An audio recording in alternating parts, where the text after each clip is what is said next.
I'm not sure if I'm the conscience of Texas or just some composite character. I know I'm not a Democrat because I do have friends, but I'm not a Republican either. For so many years, Texans disdained Republicans. The humorist O. Henry noted around the turn of the 20th century that there were only 3 laws that mattered in Texas. One of them was that it was illegal to vote the Republican ticket. I know that Texas works, and I'm proud that we're a magnet for enterprising people from around the world. But I am a little curious over why the life expectancy of Texans is suddenly in decline and why cases of cancer incidents are steadily increasing. My curiosity about the roots of these current life and death issues leads me back in time. A time when culture was up for grabs, the Great Depression of the 1930s. Texas had a governor at that time, James Allred, who believed in regulation and even wanted a sizable tax on the extraction of natural resources. The state also had a highly capable young lawyer, Opal Yarborough, who was a specialist in Texas land law and a successful prosecutor. This seemed especially needed at a time when big oil companies were using loopholes to evade taxes and the guidelines of the state's Railroad Commission. Ralph, I wanted to personally congratulate you for your victory against the Mid-Kansas Oil and Gas Company. I have been told that in this one sensational case, you have earned more for the public school fund of Texas than any legal action in state history. I'm curious, where did your result in this case against some of the best legal minds in the country come from? Well, Governor Allred, I grew up in Chandler, Texas. The public school system is what gave me my chance in life. If you could tour the world with just $1, my parents couldn't have sent me to the Oklahoma state line. That's funny because it reminds me of my boyhood. In fact, I was born by the Oklahoma line in the small town of Bowie. In any case, young man, I got my eyes on you. As far as I'm concerned, you're the best assistant attorney general the state of Texas has ever had. Your knowledge of the state land laws is fabulous. I want you to know right now, I plan to give you something bigger, and somewhere you could say I run Austin. Well, Governor, I don't think I'm ready for an election yet. But that Mid-Kansas oil case has really opened up some opportunities around the state. We could even start off with a judgeship, something to get your family a reason to keep you here. The state of Texas needs a young man like you, someone who can fix windmills. Well, Governor, you and I know that if there's anybody in Texas hiding money from the general public, it's the oilmen. I'd hang my hat on that. But the funny thing about them, Ralph, is they can also be as tight as a fatal string. Wildcatters take such insane risk that if you treat them like traditional rich people, they'll either fight like hell or start breaking the law as they did during that oil circus in the Panhandle a few years back. Well, Governor, I thank you for giving me the opportunity to go after the oil giants. In the midst of the suppression, you are making the economy work for the average Texan. Well, a funny thing about Allred is that when he tried to raise taxes, the legislature wouldn't budge. And then he was kind of punished for his liberal tendencies in 1942 when he ran for the Senate against another Texas governor, Pappy O'Daniel, and was clobbered. O'Daniel was a friend of the big oil men. And a funny thing about Yarborough, too, that in his early days, despite all the money he had won for Texas schools, he too was unable to win elections. His perennial opponent was Governor Allen Shivers, another friend of big oil in Texas. But I wouldn't count a tough campaigner like Yarborough out yet. And in fact, there's another liberal politician who made me Texas proud, and that is Lyndon Baines Johnson. Now, I know that Johnson's advance from the House to the Senate came at the time when he began to get some white envelopes with green surprises from oil men like Clint Murchison. Murchison was one of 3 big mid-20th century oil men in Texas, the others being H.L. Hunt and Sid Richardson. And I can't get too down on Murchison because he and his family gave us the Dallas Cowboys, not to mention the Dallas Cowboy cheerleaders. But Murchison was the most visible and, shall we say, extravagant of the three. Well, back to Johnson. Johnson, like Murchison, could be corrupt, but in an odd way, LBJ was so selfish and power-hungry that I don't think Johnson was beholden to anyone. He knew a majority had to support him at some point. He had no real ideological commitments. Perhaps in some quirky way he could do what was best for Texas. Besides that, he had a super smart and conscientious wife, Lady Bird, who did much to advance the cultivation of our state flower, the bluebonnet, along our highways.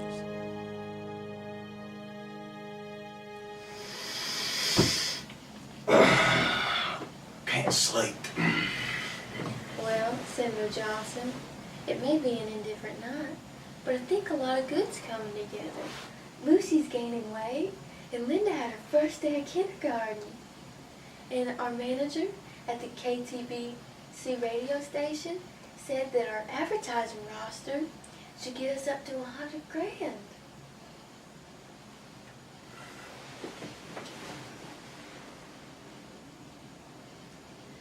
I think your wife's gonna be a millionaire.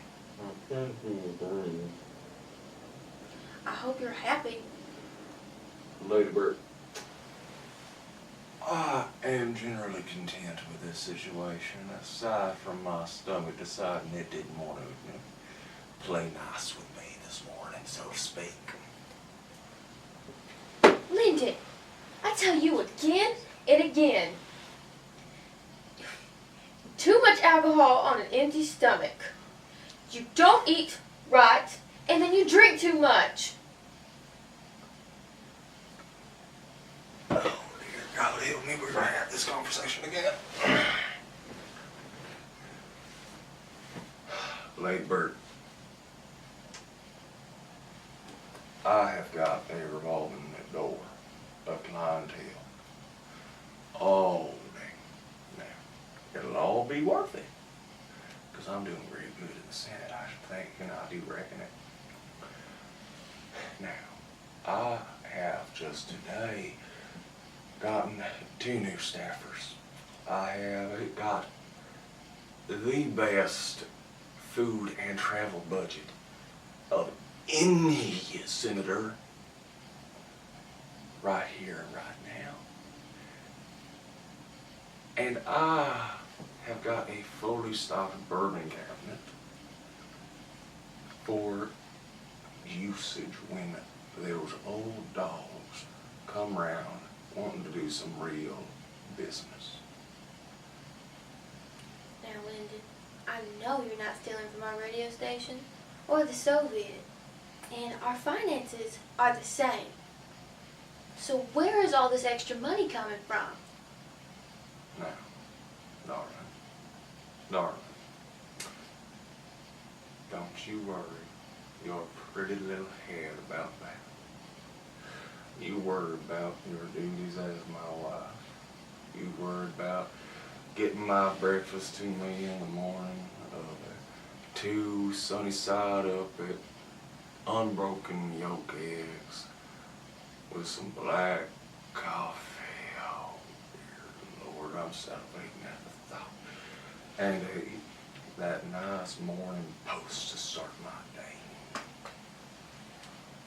Lyndon, I mean, I could understand with the helicopters in Stinson during the election, but money is not like sand on the sea.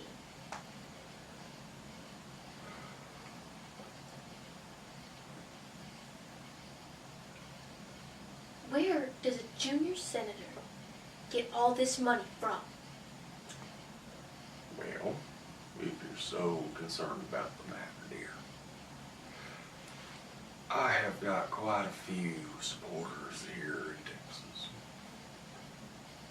for whom have supported me in my campaign. They have gone above and beyond, so to speak, in helping me with this campaign, and have learned to back me in that same fashion, which, quite frankly, is something I do really wish my wife would learn a thing or two from.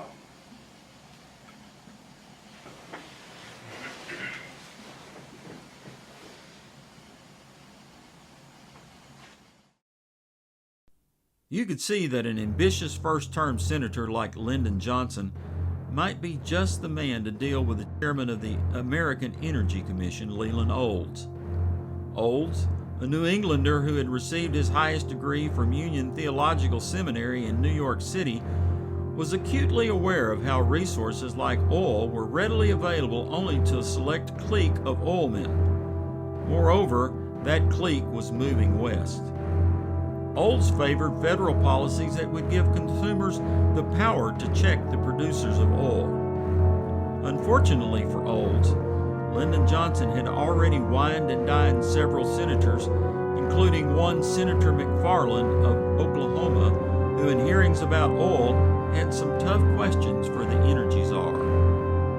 It is evident that Mr. Olds would restrict their returns on the basis of original cause, would strip all gas moving in the interstate commerce of any value as a commodity, and would pursue a so-called investment rate principle to its ultimate result, a vanishing ban rate. Mr. Olds, this testimony that you are about to give Senate, the chairman referred to a report of the majority and a report of the minority. This report that you're about to give represents your own views. Is this correct? My views in support of the majority's report.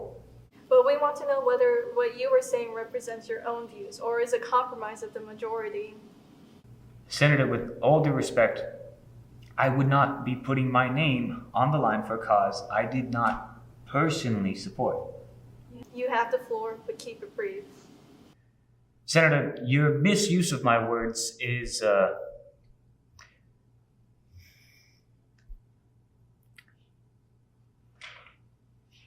little shameless. I am fairly certain that my cause will speak for itself.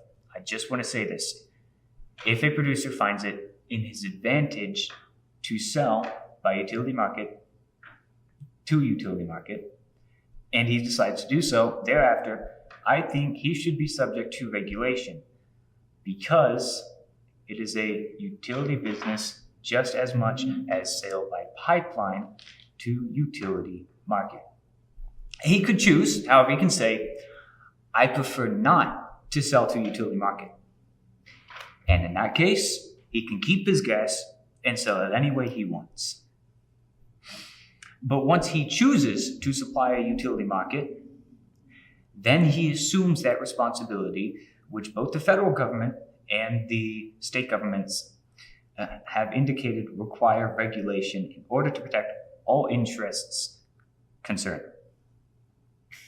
It is the government's responsibility to regulate these sales, and it would be irresponsible to allow a producer to sell his wares to a utility completely unchecked. This is common sense. Both the government and the producer have roles to play.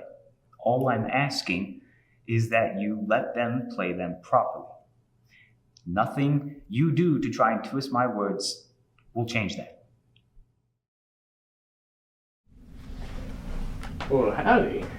Mind if I join you for a game? I'll be damned if it isn't Clint Murchison. Come on! The game's just getting started. Join us. What are we playing? Some regular old card game. Don't know nondescript, you know? Yeah. Well, anyway, let's see. You know, Mr. Leland, I represent a group of oilmen who are very interested in your work, and we look very favorably upon you and what you've been doing so far. But it's just a shame that we have to be on opposite ends of our political spectrums. You flatter me. Yeah. Well, I'm just hoping we can resolve our differences some sportsmanlike way. What's this? Well, let's just call it a white envelope with a little green surprise on the inside. And you can keep it. You can keep it, and there's more like it where it came from. All you have to do is flip the coin and make sure us oilmen, us humble workers, make sure we get our vote. I'm gonna stop you right there. I don't know what kind of man you take me for, but I don't want your damned money, and I don't want your offers. Now get out of here! All right. Suit yourself. And see you around, England.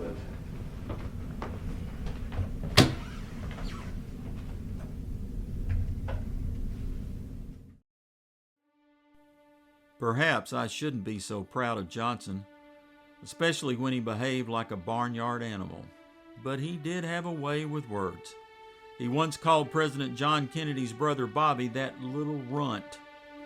And as far as Olds was concerned, Johnson and his aides rejoiced when they found older records of a younger Leland Olds backing communist principles. Johnson provided an important cue to Senator Joseph McCarthy, whose own accusations about subversives in government came a year later. The Texas senator told journalists and fellow senators that Leland Olds was an unabashed communist. Extra, extra, Commissioner Leland Olds caught in a communist scandal. Only 5 cents apiece. You have to pay for that. Lyndon Johnson, Clint Murchison, and other political leaders believed they were serving Texas at the time by preserving the Texas Tidelands District for state rather than federal use.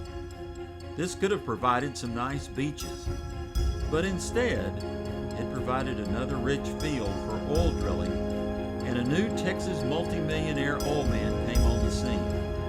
This was an SMU graduate from Dallas, William Clements. Bill, I'm just not going to give you a loan, plain and simple. Well, thanks for nothing, Clint. Now, don't be too hasty. I got a deal for you. Did you know that yesterday, our team got Leland Olds kicked off the Federal Energy Commission? Bill, not having the government right on your back is not such a bad gift, is it? Go on. You've got my attention now. So, what school is your Lucy Bird attended to in D.C.? The National Cathedral School. When I first graduated high school in Marshall, Texas, I began at a 2-year school in Dallas, St. Mary's Episcopal School for young women. After that, I became Episcopalian. Well, is Lyndon an Episcopalian? He's part of the Christian church, on paper at least. Lyndon attends several different churches, and well, Well, what? he comes with me to the Episcopal services, but he has his quirks. For example, he mentions building a memorial for God. Usually a memorial is something you build after someone has died. Well, is he Christian? God is merciful, and yes, I do think he is Christian. Well, my husband, Ralph, and I, we are Methodist, and in that we agree 51% of the time. We are from the small town of Chandler, near Tyler. I thank you for meeting with me. My husband would very much love to be governor or senator, and is very unhappy with the Shivercrats. Lyndon has his reservations for the Allen Shivers and his inane control over our state. All the oilmen behind him, too. Your husband, he's fought big oil, right? In the 1930s? Yes, he did. But I'm beginning to think that unless he opens up to the oilmen, he'll never win Texas. And I mean, he's basically given his life away, and I fear he is wasting it. Opal, your husband and Lyndon, they're very close. Much closer than you think when it comes to civil rights and using oil money to pay for public services. If your husband would start playing with the oilmen and fighting for depletion allowances on the national level, he would begin winning. Hello, Miss Yarborough. Oh, Ralph, you poor boy. No one loses 3 elections. Well, I just did. And I keep on losing again and again. That cowboy, Alan Shivers, man, he really outdid me. Well, honey, you must remember our old East Texas saying that one can't get his lot unless he's prepared to boil the pig. What does that mean?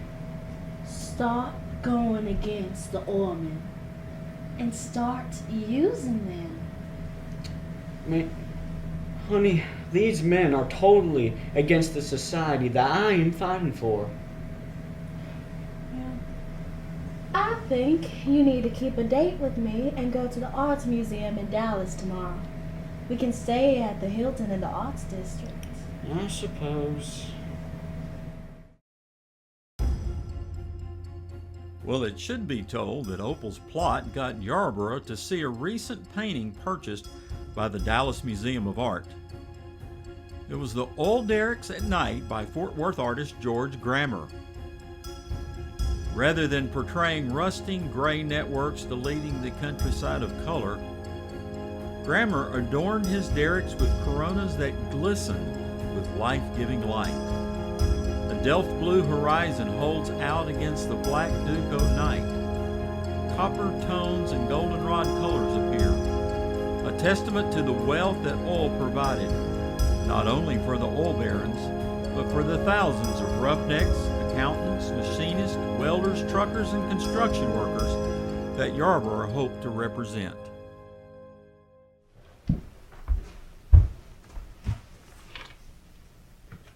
Thank you.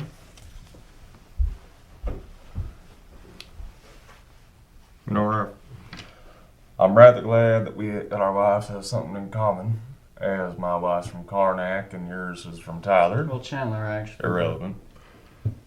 Now, I do gotta let you know something. Now, Ralph, I like you. You stick up for the little guy. But I do need you to know something. What?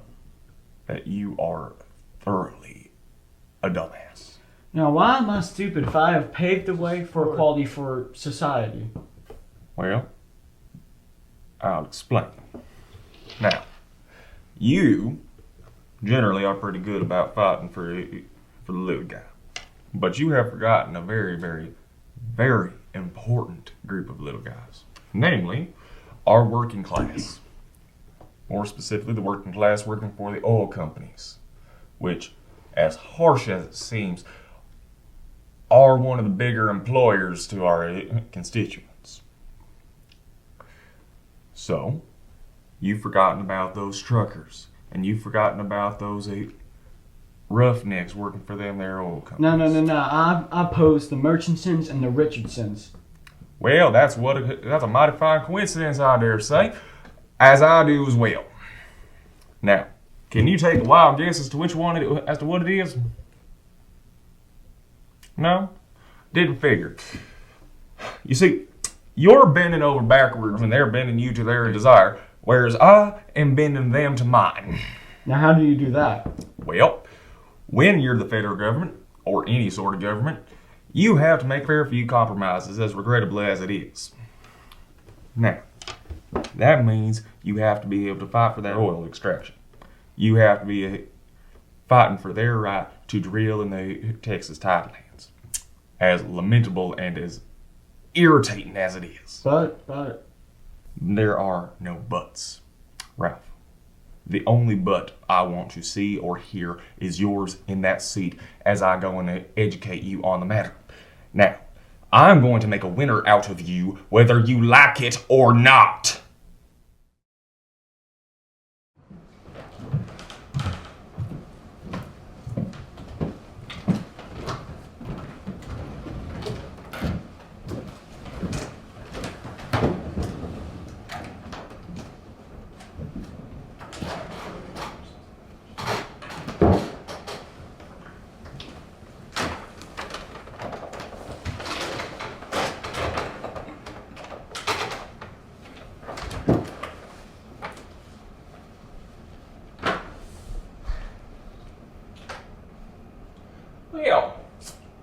tad bit confused, Clint. See, I was under the impression you invited us to a $1,000 plate dinner, and it looks to me like there's only about 5 settings.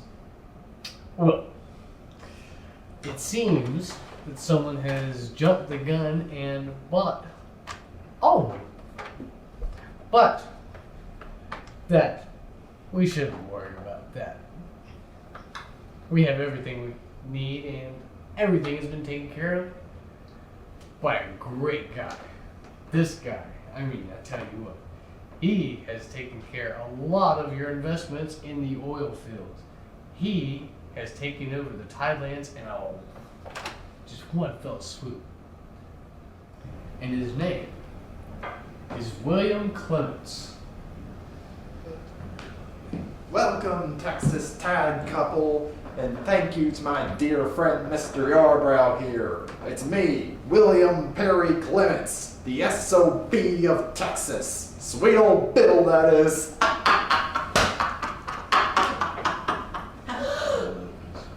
I'm Texan down to my toenails, not just because I was born and raised in Dallas and went to Highland Park High School, but because I purchased the biggest public library in this great state. Go on, ask me anything. Ask me any questions. Who was the first soldier to die in the Alamo? Do you know this I who's petitioning the James Missioner for him to write a novel about Texas? That will be his only novel over 1,000 pages. I told him anything about Texas better be larger than life.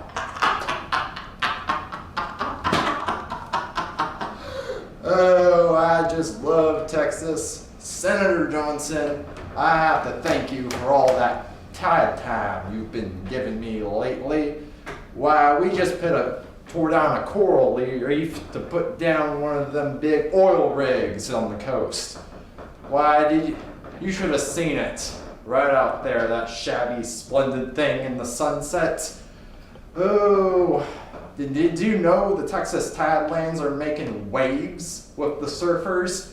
Apparently, the waves from the rigs out there beat anything they have in California. Not that you could know when the rigs are coming. That is classified information. And Senator Johnson, my friend here, Clint Murchison, tells me I have the bona fides to join your White Envelope Club. Well, that's great, Bill. Oh, Senator Johnson, every Texan sees you as the great enabler of the state. And, well, I was wondering if you could cut back on some of these governmental welfare programs, or 2, or 3. You see, we gotta stop playing nanny to our Texans. Let them pull themselves up by their own bootstraps like I did. Why, if the government provides those boots for them, their toe boxes might fit, and they might get the wrong size. That's what I say we do for this state. The only way to solve our problems is to work head first towards them. If all those young men want to go to college, have them work their backs off. Get all those unwed women out there working, and tell all those minority communities that if they want what they want, then they better work their backs off like me.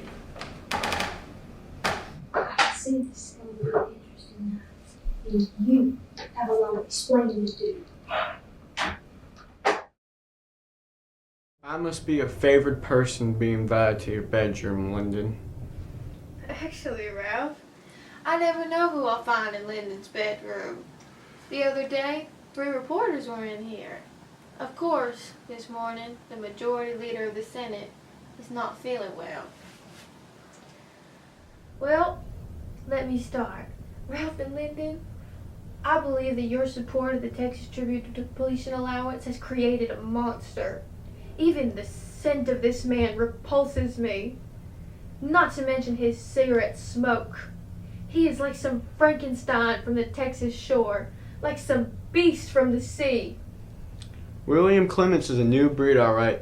The Sid Richardsons and Clint Murchisons, well, they voted Republican, but they could hedge their bets and help us out. William Clements, on the other hand, he's a problem. Crazy as a bull bat, I should think. It's interesting how he mixes cowboy imagery with this new form of rank conservatism, even though he favored the New Deal. Well, I heard he was just an irresponsible teenager during the New Deal, hunting birds with his dogs around White Rock Lake, even though there was an ordinance against it. Can't believe some Texan like him, who went to SMU and worked in the Texas oil patches, has some kind of like Texas cowboy accent, even though he was an engineer. Sorry to interrupt this lovely conversation. I don't suppose I could persuade my lovely wife to bring me some bourbon. It's 9 a.m. in the morning. No, you may not. Well, Have some soda. Best I'm gonna get, I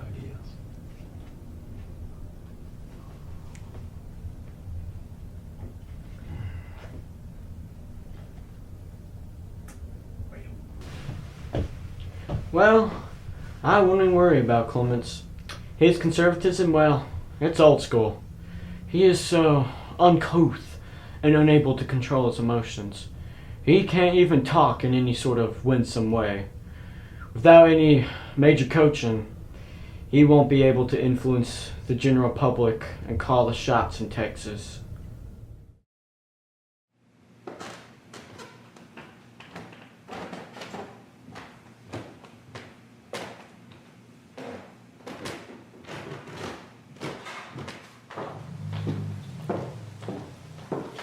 Say, haven't I seen you around this convention before? What's your name?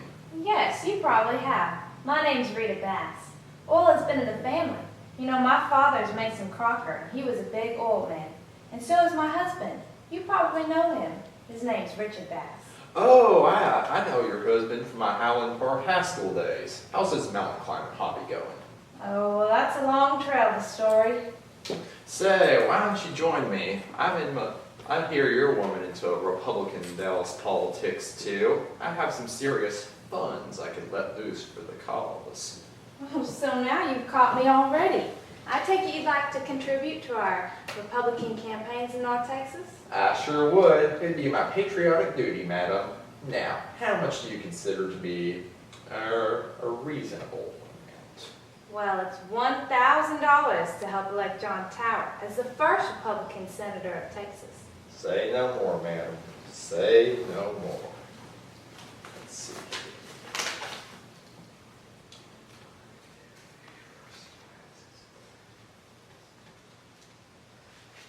Here's $3,000 for your campaign and $2,000 for whatever fees you may come across. Paid off to the Republicans or Tower or whoever. Well, this is marvelous. Thank you. Don't mention it. No problem at all. I met the Republican rebels a while back in Washington, D.C. Lyndon B. Johnson and Lady Bird Johnson. I don't trust them. I don't think they like me. I wish I could get into politics sometime. Oh, but you could. The Texas Republican Party needs successful businessmen like you. You really mean it? Would you be willing to coach me? You bet. My fellow Americans, this is not just a great day for our nation, but for the entire world as a whole. Today we move forward. We have not just created a new drilling company, but have redefined the entire industry. Gone are the days of disunity between nations, meager oil supply, and mediocre labor. Today we will start drilling everywhere in the world. We have rigs in America, off the coast of Mexico, Switzerland, even India and France. Today the world unites under SEDCO.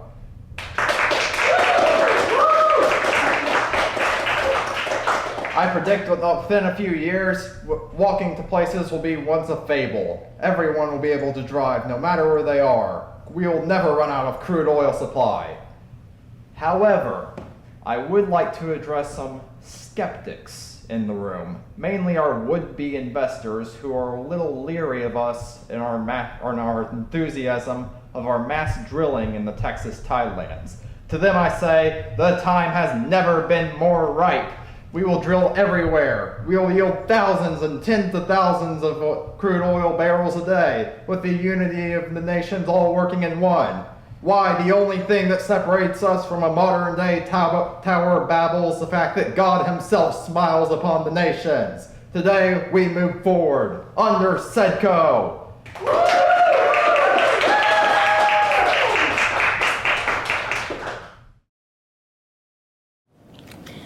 Well, good morning, everyone. Today we have a special guest interview with William Clements Jr., who, as you all know, is running as the Republican nominee for Texas governor in the upcoming 1978 state election. How are you doing this fine morning, Mr. Clements? I'm doing wonderful, Pat. I'd say all press is good press during an election. Well, Mr. Clements, while Texas has primarily leaned to the left side of the political spectrum for about a century now, you've gained tremendous traction in the polls over the last few months against your Democratic rival, John Hill. What would you say has helped you accomplish this? Well, Pat, I suppose serving as Secretary of Defense under President Nixon would give a pristine reputation for anyone. But what I see more in this great state is cries for reform. Everywhere I see is a need for help in the economy, jobs, budgeting, education, even the oil industry. And believe me, Pat, I know a thing or two about oil. No, but my biggest problem with this state is seeing the Democratic candidates and all the Democrats' formula in general coming crashing down on their heads every time. Whenever a problem comes up, they take the costly way out. They just want to spin their way out of the problem instead of facing it head on with hard work. And where does that end us? Right up where we started. It's like nothing more than beating a dead horse. Critics say that you take too many risks where both the environment and the economy is concerned. They claim that you view the state too much like a businessman and not a seasoned politician. They even claim that conservatives are going to cut funding to programs that help our public. How would you respond to these claims? I wholeheartedly believe that my critics are incorrect. 30 years ago, I united not just this nation, but the world itself under SEDCO. And I believe wholeheartedly that in order for success to happen, there needs to be unity.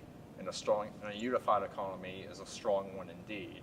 So keeping my promises to the people is going to be my number one focus this election. Unlike what my rivals say, I wholeheartedly believe that what they claim about me is false, Pat. Well said, Mr. Clements. Folks, this is gearing up to be quite the interesting election. I'm not a betting woman, but if I had to wager my money, I'd put it on our friend Bill right here. We'll be right back after these messages. My darling, both God and luck are on our sides. The minority communities may just be what I need to pull ahead in the polls. You certainly pressed the right buttons today during your interview. The oilmen and the rural voters sing your praises. I just can't believe you'll be the first Republican governor since Reconstruction if you win. When I win. It's even more amazing watching the Democrats' tried and true formula come down on their heads. No longer will they be able to spin their way out of whatever bumps or potholes they come across on their road of problems. People are tired, dear. They want something new, something fresh, something big, someone else to follow, and someone else to blame. I feel like that's all I hear in the news nowadays.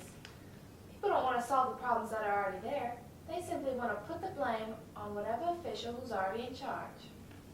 Democrats only have themselves to blame if they don't vote for me. In truth, the oilmen and the liberals need each other. Everything the Democrats want, whether it be better education, infrastructure, or welfare programs, can all be done with oil drilling in the economy. Drill everywhere, I say. Even a little drilling will do wonders for this economy. The oilmen were right to side with you. I just can't believe it took this long for Texas to wake up from their daydream. Maybe we can finally solve some problems around here instead of creating them. And that, my dear, is what is going to allow us to emerge victorious. Come in. Big news, sir. They seem to be giving me a lot of that since I became governor. More complaints from the left, I suppose. No, sir. The Ixtoc 1 just blew out. The reserves are draining into the Gulf as we speak. What? How could this have happened? We currently don't know, sir. The press suspects safety oversight. The Ixtoc 1 is in the Gulf of Mexico, not Texas. Does the spill pose any threat to the Texas shorelines as is? Not currently, sir, but we should be prepared nonetheless. That buys us some time. What are the investors saying? They're as alarmed as we are, sir, but don't you think shore protection should be our priority? I've seen many oil spills within my lifetime. If Pemex gets their act together and the authorities work with them, they can stomp out the flames before they spread. I was elected on behalf of the oilmen and the businessmen who invested into my campaign, and I intend to keep their promises to them. Their unity ensures everyone else's. Let's let Mexico clean up their messes before we start. Are you sure that's wise, sir? If I second guess myself, I wouldn't be elected, would I? Call the backers. Yes, sir.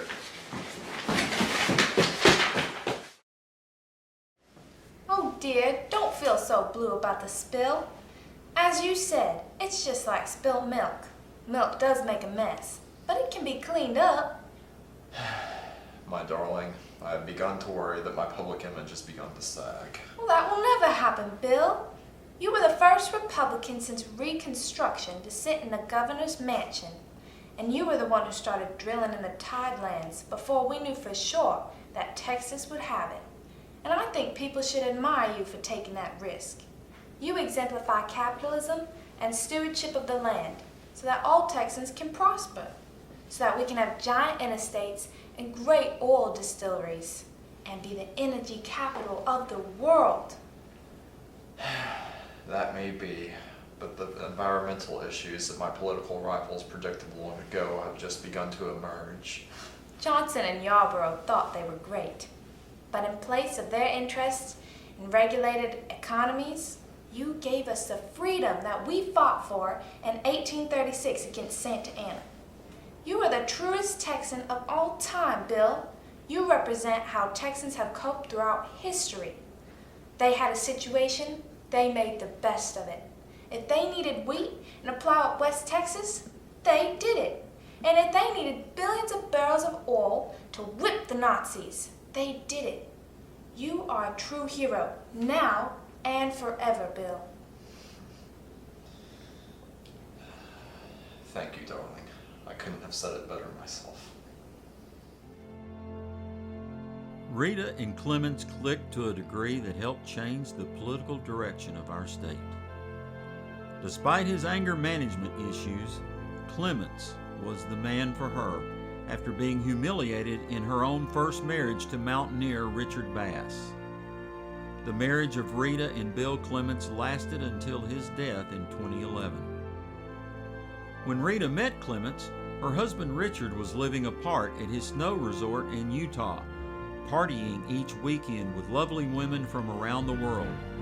Rita ricocheted from her shame to become a fanatic on behalf of her new husband Bill and the state's First Lady. If truth be told, her campaigning in West Texas probably put Clements over the top, as he won the governor's election in 1978 over Democrat John Hill by a razor-sharp margin of 50 to 49%, thus initiating Republican dominance in the state that has continued to the present day. As for Lyndon Johnson and Ralph Yarborough, we had with them some of the last of the state's liberals who might have re-envisioned the state's petroculture. Johnson did sign the first of many Clean Air Acts as president, and Yarborough helped preserve natural areas Texans today revere, such as the Big Thicket, South Padre Island, and Big Bend National Park. Still, the liberals in the main were bought off by the oil companies, and in the end labored to make room for William Clements and the Republican Party, a man and party they disliked. As for the spilt milk, well, we are still living with that today. During the time when Clements was a two-term governor, the state built 10 new power plants, and these coal-burning facilities and others like them have helped bring toxicity to every corner of the state, including trace amounts of lead and mercury. The Texas car culture, which seems to permit a vehicle for every adult, may also be becoming a menace in our big cities. Here, TRAP, traffic-related air pollution gases, are, according to experts, shaving about a year off the lifespans of those who are daily dependent on the larger highways. So this is our past. What are we to do with our future? As a proud Texan, I realize I may be a little too proud of all the money we have been able to spend and the things we have been able to afford. Like Johnson and Yarborough, I too have made my peace with Big Oil and cheered the philanthropy and dynamism it has brought to our state. As for the future generation, I have one story to tell. Back during an age when horse-drawn wagons dominated our roads, pedestrians had to look twice, not just for horses, but for the carryover of privies, cesspools, chamber pots, trash, and slaughterhouse waste that were carelessly dumped into streets. These conditions did not improve for some time. Unimaginably vile streets accompanied some 60 years of our history. The churning umber ooze of these thoroughfares attracted flies by the millions, and other insects that served as vectors for over 100 pathogens, including Shigella, Campylobacter, Salmonella, Enterohemorrhagic E. coli, Bacillus anthracis, and Vibrio cholerae. We solved that problem, ironically, with the use of automobiles. But now I reckon it will be incumbent on a new generation to find yet another solution. It isn't getting any better. In fact, our acceptance of petroculture is part of an even larger toleration for contamination. Currently, Texas has over 50 Superfund sites with wastes that are obviously hazardous to human health. Many of these sites lie on the boundaries of poor urban neighborhoods where tens of thousands of people are exposed to toxic materials on a daily basis. Then there are over 200 landfills which are not getting any better or smaller, contaminating groundwater and leaking sizable amounts of methane into the air. Given these issues, even I must reflect that pride, yes, even Texas pride, will come before the fall. Somehow, I need to prepare myself for a reset.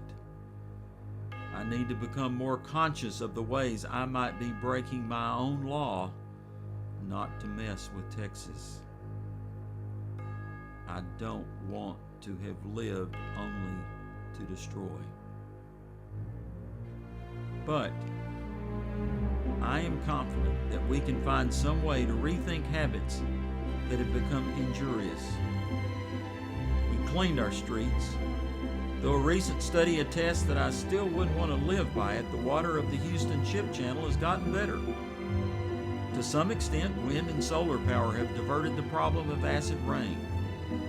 We've learned to compost and tolerate unleaded gasoline as well as reusable bags and bottles. Both our former governor, Pappy O'Daniel, and that persevering Texas troubadour, Willie Nelson, used to sing the song, Beautiful Texas. Our own state anthem tells of a place so wonderful, so great. I believe that with God's help, we will succeed. Can we not pass along to future generations a Texas that will continue to be wonderful, beautiful,